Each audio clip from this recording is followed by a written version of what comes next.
As we know, the result for US CMA exam is out.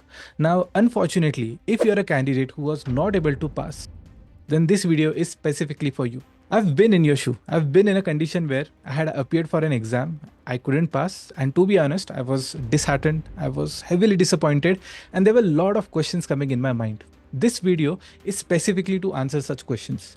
There are three main questions which a lot of candidates might be facing right now. First one, what exactly went wrong? Why were we not able to pass the exam?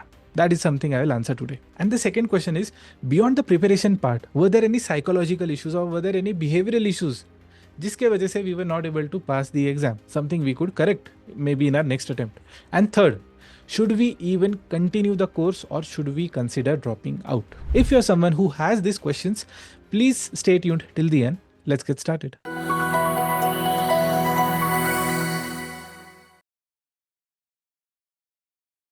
Now, starting with the very first point, where it went wrong or what we could have done to pass the exam. See, whenever you are in your preparation stage, there is overall a period of, let's say, 6 months, maybe a little less or more depending on your timeline and your own preparation, but more or less 6 months you take for preparation. So during these 6 months, were you consistent with your efforts is something that you need to check first. Whenever you are studying from section A to F, have you covered complete curriculum? Or did you leave any chapters in between just as an option that this might not come for the exam, let me leave it? If that had been your, let's say, overall approach, there's a good chance that has resulted in a, let's say, not so good result. Second thing, whenever you were in your preparation stage, what was your approach? Were you focusing on the understanding part or did you focus just on memorization? And over here, I want to share something very surprising or unique. See, there are a lot of candidates who have topped throughout their school time during their plus 2, means 11th and 12th, or even at times during their graduation. Someone who always got first rank in school, first rank in 11th, 12th, above 90%, but they were not able to pass. And there are a good amount of candidates who fall in this category. Surprisingly, a good amount of candidates. And I'll tell you the reason behind this. The reason is our education system. See, our education system has trained you to memorize well, to remember things, but it hasn't trained you well to conceptually understand things or to apply things where we could, let's say, focus on logical reasoning and then go and solve problems which needs logical application.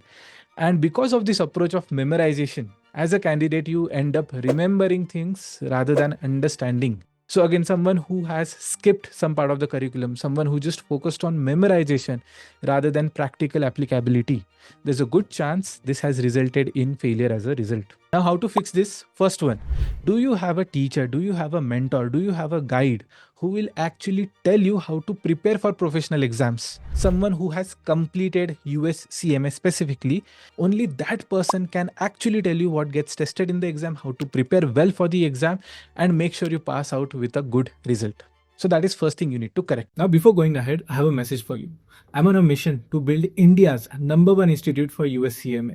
So if you're someone who's planning to pursue US CMA and want to be part of our success story, want to give me a chance to build your career, then do consider FinStreet education for pursuing US CMA. Here, the learning is based on real life applications, case studies. Secondly, there is a dedicated student success manager who will track your progress. And third, the placement model is inspired by IIM Lucknow's placement structure. So placement mentorship plus placement assistance will be taken care by our team. So if you want to pursue US CMA and have any queries around it, you can visit our website to book a call with our experts. Or if you want to join our next batch, you can directly call this number and book your seat. See you in class. Second, whenever you are studying, let's say you have done first publication, any publication for that matter, you have done the publication, but whenever you are taking exam or some new questions, are you able to adapt? Because that is something that happens in your actual exam as well. There are good amount of students who use, let's say, Hawk or Gleam for their practice.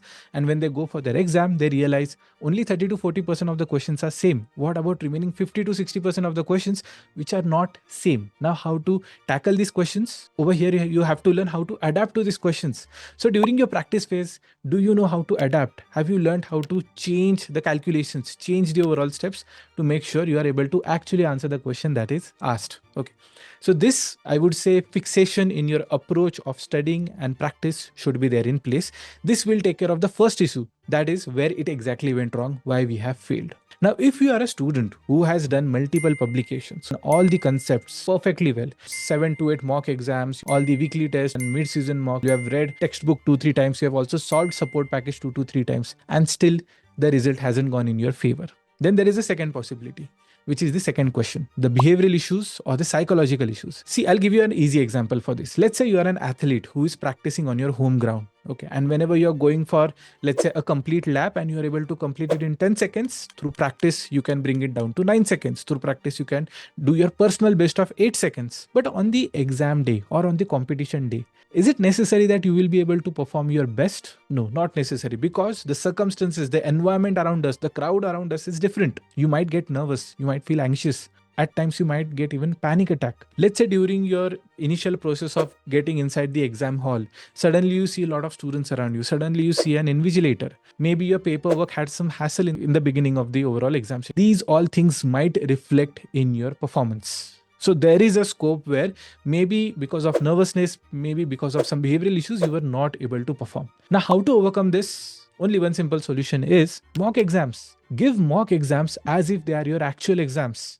If you have taken a slot, let's say that is between 1 p.m. and 4 p.m. or 1 p.m. and 5 p.m., make sure you sit in that time in a silent space, give your exam with similar conditions where someone is standing next to you as an invigilator and making sure that you're focusing on your exam. In this way, hopefully you are able to fix your psychological or behavioral issues, but this takes time. At FinStreet, what we have done, we initially started with 3 mock exams, then we shifted to 5 mock exams. Now we have shifted to 7 mock exams, so that there is more than enough practice taken for the behavioral part, so that there is no scope. You take care of the preparation, you take care of the mock exams, and then you are through for the exam.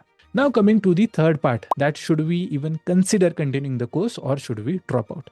I'll make it very simple, and there's no perfect answer for this, by the way. Some teachers, some mentors will tell you 1 attempt, 2 attempt, 3 attempts. Some might even say that, there's no limit on the attempt. You should go and do it. Now, I have a very different thinking around this. See, whenever we are going for a course, whenever we are going for any professional credential, there is a specific investment that we are doing. Investment in terms of time and investment in terms of money. Now, when we talk about a course like CMA, I personally think it is one of the best courses for one simple reason, a course that can be completed in 1 year.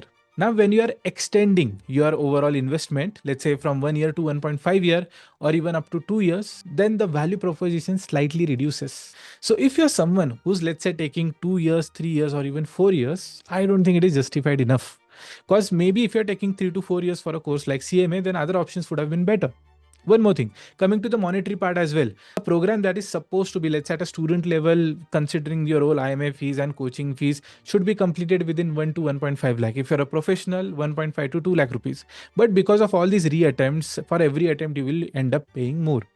So again, with more investment coming into picture, the value proposition comes down. So there should be a fair limit where you should understand that maybe the course is not for you, or maybe it's not the right fit. Right fit matlab, to give a very easy example, let's say you're meant to play cricket, but you ended up in football. So football might not be the right fit, but something else is. So not able to pass doesn't make you a complete failure. No, that's just exam specific or a skill or question specific thing.